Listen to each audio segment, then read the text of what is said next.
Robin பறவையினம். Robin பறவையினம் அப்படிங்கிறது அமெரிக்க நாட்டை சேர்ந்த ஒரு பறவையினம். இந்த பறவை என்ன செய்யும் அப்படின்னா, அமெரிக்காவில் பனிக்காலங்கள் ஏற்படும் போது இங்கிலாந்துக்கு புலம்பெயரக்கூடிய ஒரு வழக்கத்தை கொண்டது. 1950களின் இறுதியில் இந்த பறவை இனம் படிப்படியாக குறைந்து வருவதை கவனித்த நபர்கள் இது ஏன் குறையுது அப்படிங்கிறத கவனிக்கிறாங்க. அப்படி பார்க்கும்போது 1956ல் இங்கிலாந்தில் இருக்கக்கூடிய சாலை ஓரங்கள் இருக்கக்கூடிய மரங்களில் அதிகப்படியான வண்டுகள் இருக்கிறது என்கிற காரணத்தால் அந்த வண்டுகளை கொள்வதற்காக பூச்சிக்கொல்லி மருந்துகள் தெளிக்கப்படுகிறது. அந்த பூச்சிக்கொல்லி மருந்துகளை தெளித்த பிறகு அந்த வண்டுகள் இறந்துருச்சு. அதே சமயம் அந்த மரங்களில் அமர்ந்த ராபின் பறவைகள், அந்த ராபின் பறவைகளுக்கு சில மாற்றங்கள் ஏற்படுது. என்ன அப்படின்னா, அந்த ராபின் பறவைகள் கூடு கட்டக்கூடிய தன்மையை இழந்து விட்டது. அந்த ராபின் பறவைகள் ஒழுங்காக முட்டையிடவில்லை, முட்டையிடக்கூடிய தன்மையை இழந்து விட்டது.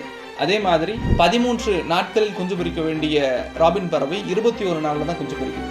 நம்ம என்ன கவனிக்கணும் அப்படின்னா, ஒரு பூச்சிக்கொல்லி தெளிக்கப்பட்ட மரத்தில் அமர்ந்த ராபின் பறவைக்கே இந்த சூழ்நிலை அப்படின்னா, நம்ம ஒவ்வொரு நாளும் உட்கொள்ளக்கூடிய உணவு செயற்கை உரங்கள் தெளிக்கப்பட்டு நமக்கு கிடைக்குது. அப்போது நம்முடைய உணவை நம்ம பரிசுத்தமாக்க வேண்டும், நம்முடைய உணவை நம்ம ஆரோக்கியமாக எடுத்துக்கணும், இயற்கையாக விளைந்த உணவுகளை நாம் எடுத்துக்கொள்ள வேண்டும்.